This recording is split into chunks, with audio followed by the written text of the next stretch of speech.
तव कथामृतं तप्तजीवनं कविभिरीडितं कल्मषापहं श्रवणमंगलं श्रीमदाततं भुवि गृह्णन्ति ये भूरिदा जनाः।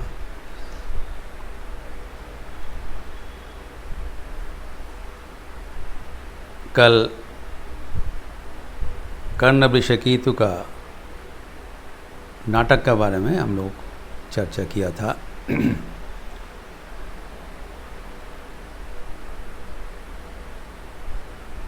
ये कहानी कितने महत्वपूर्ण है वो भी हम वर्णन कर चुके हैं। लेकिन यहाँ पर जो अंश उल्लेखित हुआ था वचनामृत में, उतना ही मैं उल्लेख किया। इसके आगे और पीछे भी कुछ अंश है, सब मिला के अगर ये कहानियाँ पुनर्अवलोकन करें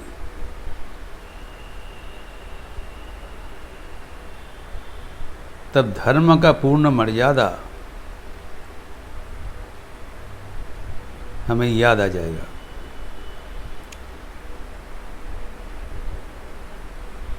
आप जानते हैं कि कर्ण वृषकेतु का उपाख्यान महाभारत में वर्णित हुआ है और महाभारत का जो मर्म वाणी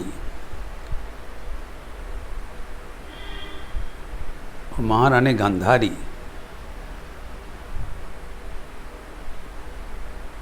अपने दुष्ट पुत्र जब दुर्योधन उनके आशीर्वाद प्रार्थना करते हुए आए थे तब बता दिया, यतो धर्मस्ततो जयः। और वो द्वापर युग में भगवान कृष्ण का आविर्भाव हुआ धर्म संस्थापनार्थाय च संभवामि युगे युगे। युग युग में धर्म संस्थापन करने के लिए मैं आता हूँ और यही महाभारत का मर्म वाणी है। जहाँ पर धर्म पालन हुआ वो आखिर में जीत हो गए। लेकिन यहाँ पर देखा गया कि कर्ण धर्म पालन करते हुए अपने पुत्र को खो बैठा। तो पूरा कहानी अगर हम देखें तब देखते हैं कि वृषकेतु कौन थे। कर्ण का 9 पुत्र था, उसमें कनिष्ठ था, youngest son and most illustrious. Mahabharata के युद्ध में कर्ण का 8 पुत्र का मौत हो गया था, वृषकेतु जीवित थे एवं कहा गया था he was famous for his heroism and charity, Vrishaketu.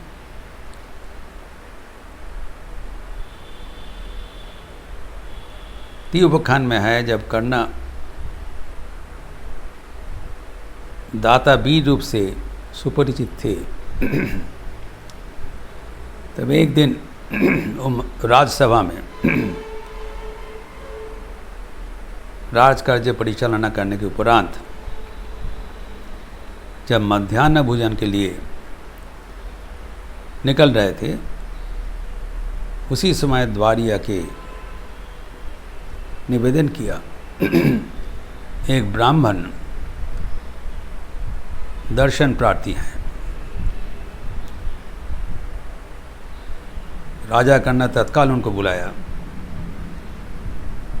और निवेदन किया, विप्रवर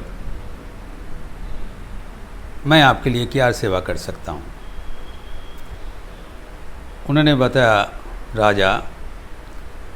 राजन कल एकादशी का व्रत था हमारा और आज वो व्रत तोड़ना है, दीप प्रहरी भोजन करना है।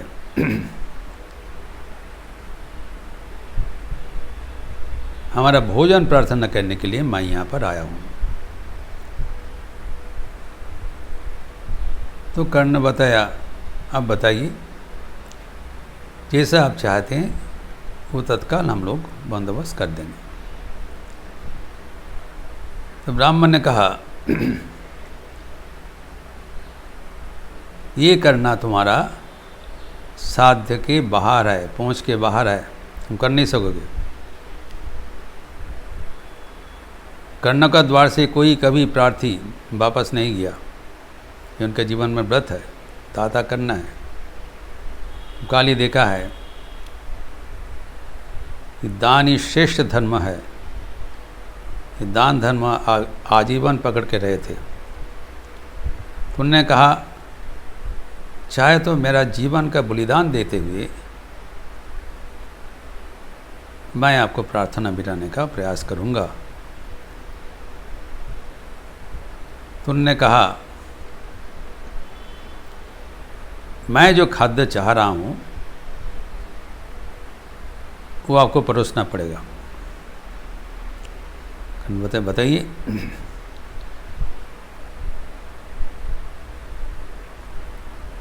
आपका कनिष्ठ पुत्र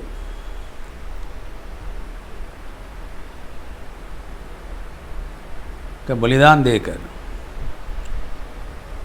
उनका मांस टुकड़ा टुकड़ा करके उसको पकाना पड़ेगा और आपका पत्नी पद्मावती स्वयं वो खाना प्रस्तुत करेंगे।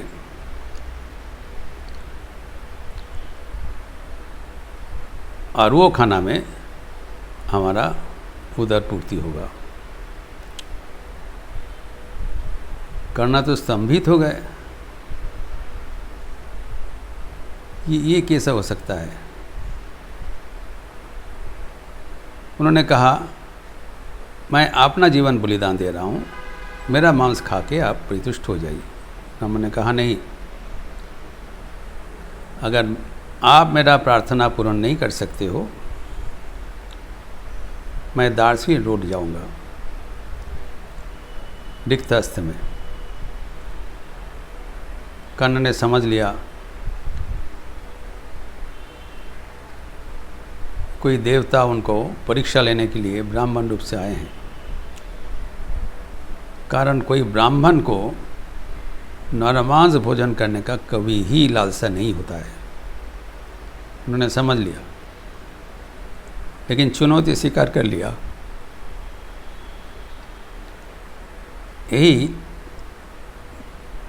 इस कहानी का संदेश है। सामना करो,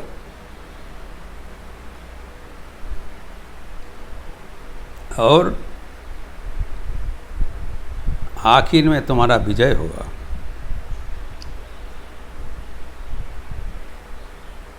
तो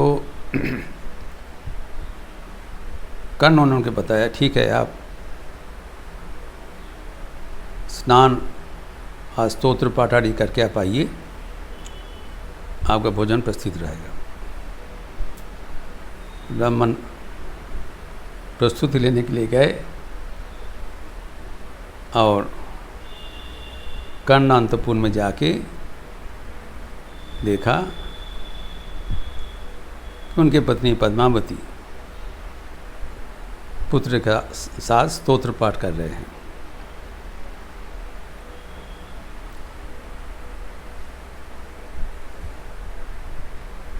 तो उन्होंने पुत्र को बोला, तुम थोड़ा जाओ भोजन वोजन करके आओ। फिर पद्मावती को एक बात सुनाया। उनको देखते ही पद्मावती का पता चला, मेरा पतिदेव कोई बड़ा समस्या का सम्मुखीन है, मुझे इसको सामना करना पड़ेगा। लेकिन उनका समस्या जब सुना तब बेहोश होकर पड़ गए नेचुरली। तब कर्ण ने उसको उठाया और होश दिलाया। तो पद्मावती ने कहा, एक माँ होकर अपना पुत्र को मांस काट करके उसको खाना कैसे पकाओ?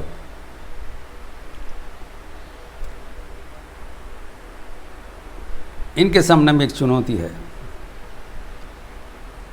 एक पति धर्म है, एक मातृत्व का धर्म है। लेकिन उन्होंने सोचा पतिदेव का बात ही मानना सही है, क्योंकि कर्ण ने उसको समझाया क्यों ना हो, अतिथि देवता है, उनको प्रार्थना पूर्ण करने के लिए जान भी चला जाए उसमें परवाह ना करो। और वृषकेतु तो हमारे जान से भी अधिक है।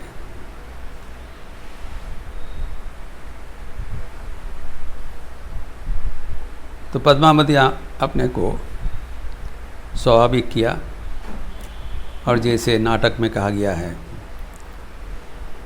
पति पत्नी आड़ी लेके विषकेतु का मांस टुकड़ा टुकड़ा किया और रोते हुए पद्मावती उनको बनाया। और जब ब्राह्मण को खाना परोसने लगा, ब्राह्मण बहुत तारीफ कर रहे, कितना सुगंध है, कितना सुस्वादु महसूस हो रहा है। और कर्ण को बोल रहा, आइए हम लोग दोनों मांस को बांट ले, खाए आनंद सहकार।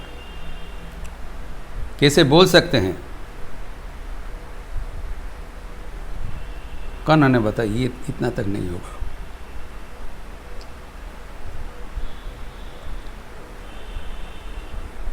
क्योंकि धर्म पालन करते हुए भी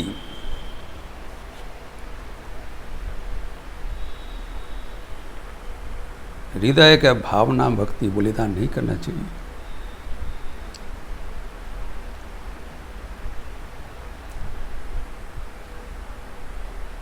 तो ब्राह्मण बोला ठीक है, ये तुम बाहर जाओ, कोई बच्चा को बुला के लाओ, पहला कोर उसको खिलाऊंगा, उसके बाद मैं ग्रहण करूंगा। अतिथि ब्राह्मण का आदेश। कर्ण बाहर गए, बाहर जाके देखा कि विषकेतु बच्चों से खेल रहे हैं। वो ताज्जुब बन गए, अरे जिसको मैं बलिदान दे के अभी परोसा है, ये बच्चा तो हंसी खुशी से खेल रहे। तब वो समझ लिया, तब पता चला स्वयं नारायण उनके घर में आकर उनका परीक्षा लिया।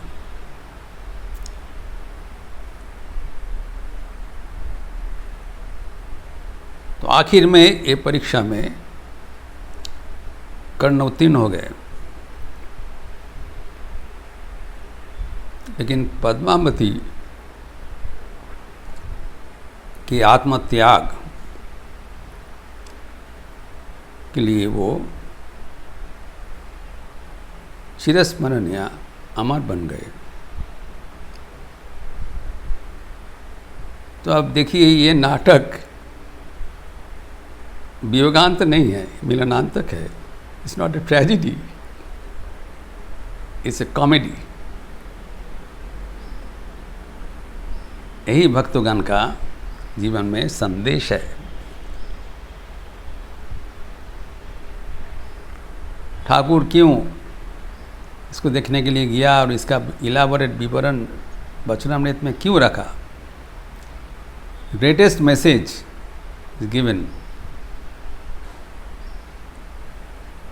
The devotees may have to face great challenges of life, but at the end, God never leaves us.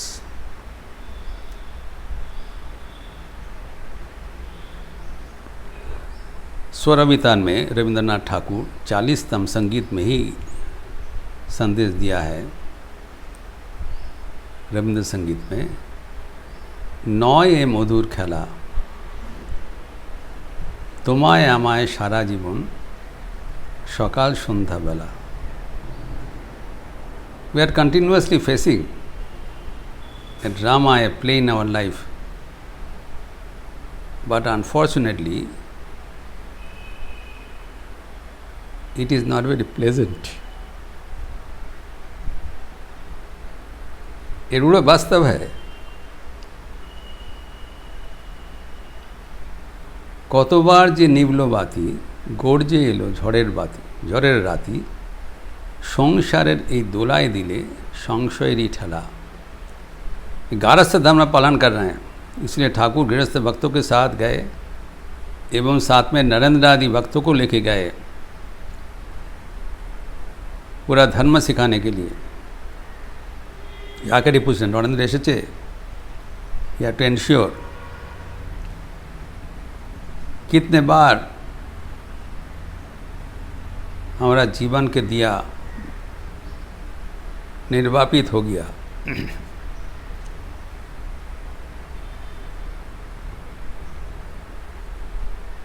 रात का झंझा गर्जन करते हुए हमें आक्रमण किया। संसार की एक क्रेडल में, दोलना में आप संशय की धक्का लगाया, संशय हो जाता है।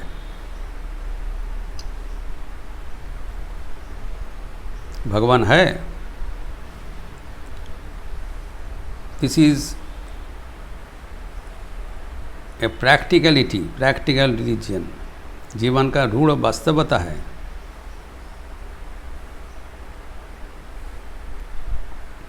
जिसको ये धक्का लगा उसको पता चलेगा। ये होता है, भगवान रहते हुए हमारे जीवन में कैसे इतना अभिशाप आ गया।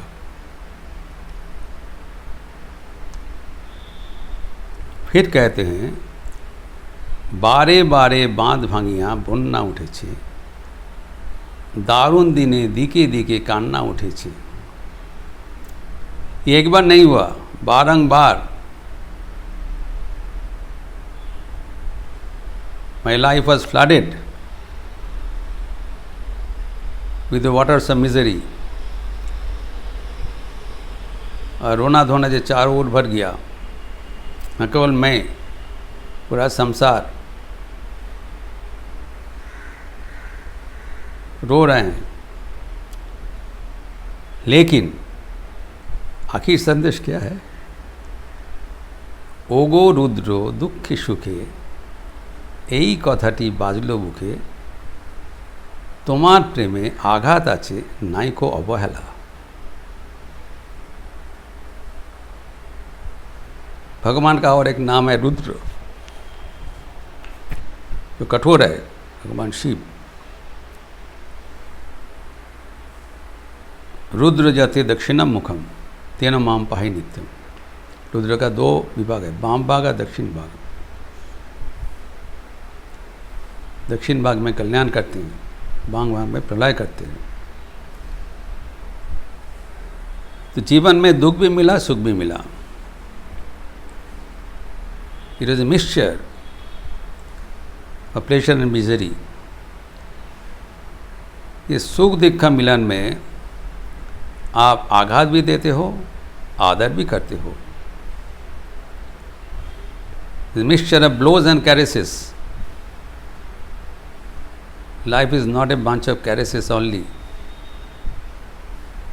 ये वास्तव का रूढ़ सत्य है। समस्याओं को फेस करना पड़ता है, सबके जीवन में आता है। लेकिन ये संदेश है कि आखिर में ये संदेश मुझे प्रतीत हुआ, प्रत्यय हुआ, आपका प्रेम में आघात है, अवहेला नहीं है। प्रयोजन होने से आप आघात करते हो, लेकिन उपेक्षा नहीं करते हो। भगवान का द्वार में देर है, अंधेरा नहीं है।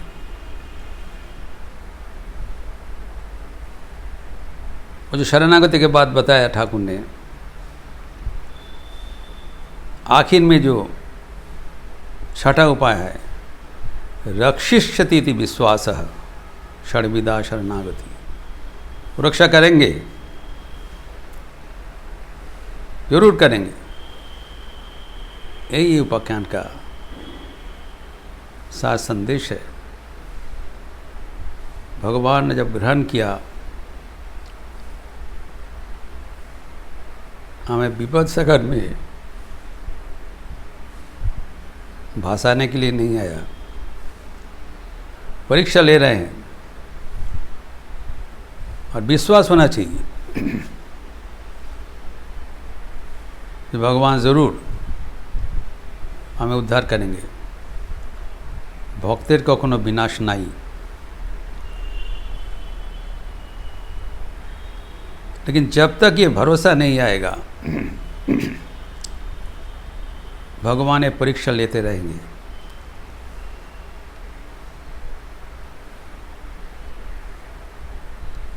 तो why give the examination again and again. मान लिया जाए पहले से तो उत्तीर्ण हो जाएंगे। अरे मान लेने का लक्षण है to lead a tension free life.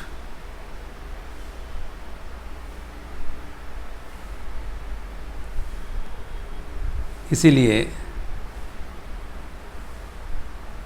ये नाटक के बाद जब नरेंद्रनाथ के साथ बात हो रहा था,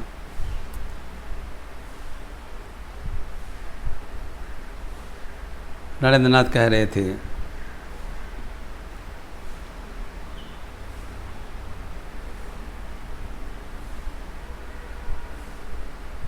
ये सभी नाटक है,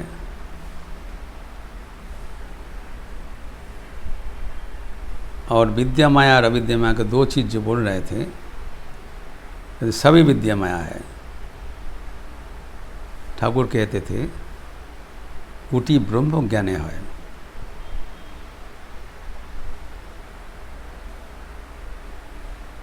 इसके उपरांत जो नरेंद्रनाथ को एक गाना गाने के लिए कहा था, नरेंद्रनाथ तो संगीत परिवेशन किया। चिदानंद सिंधु नीरे प्रेमानंद लहरी महाभाव रासलीला की माधुरी मोरी मोरी।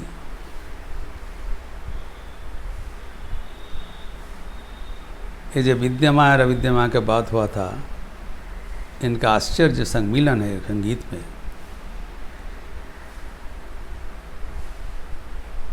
हमारे भीतर एक सिंधु है, सागर है, आनंद का सागर, चित आनंद। हम लोग का जो दो परिचय है, सच्चिद आनंद। हमारे हृदय के भीतर एक आनंद का सिंधु है, सरोवर है।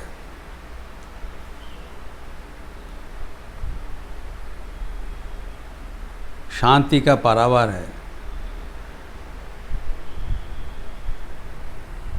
लेकिन वहाँ पर जब प्रेमानंद का लहरी होता है, वो भी सागर का दूसरा रूप है। ठाकुर कहते स्थिर थाकलेও जल, हेले दुललेও जल। जो सागर का दो रूप होता है,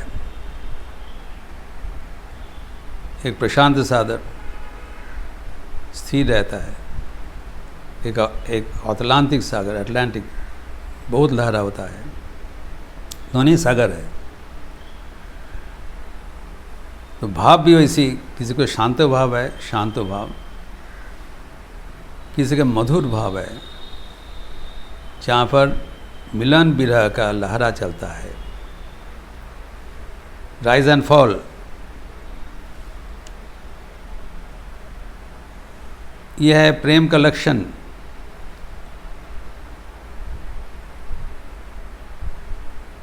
ओगो रुद्र दुखी सुखी, यही कथाटी बाजलो बिके। प्रेम का लक्षण है, कभी नज़दीक आएगा, कभी दूर चला जाएगा।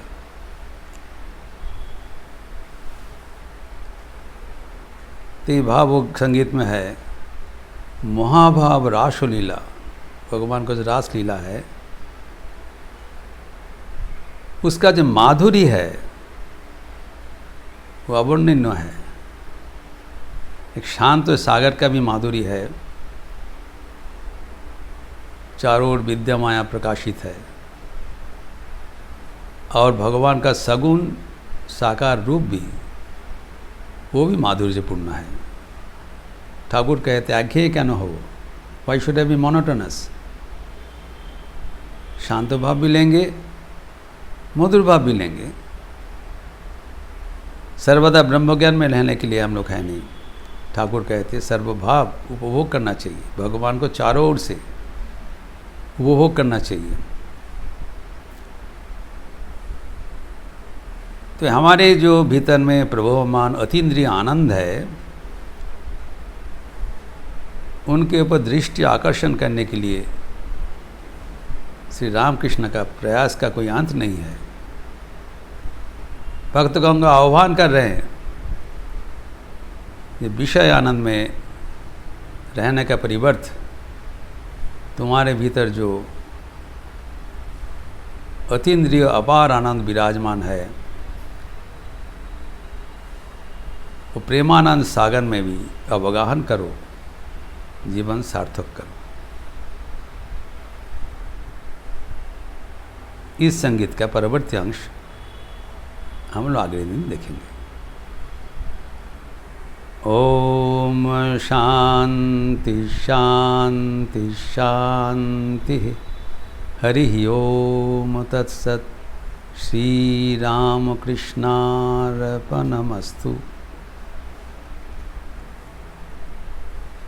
एकादशी के अवसर पर संध्या रीति के उपरांत राम नाम संकीर्तन होगी, लिपि भी भेजा जाएगा। आप लोग ज़रूर उसमें अंश ग्रहण करेंगे एवं मंगलवार के साथ एकादशी व्रत का राम नाम संकीर्तन, इसमें आनंद लेंगे। अच्छा रहिए, स्वस्थ रहिए, आनंद में रहिए। नमस्कार।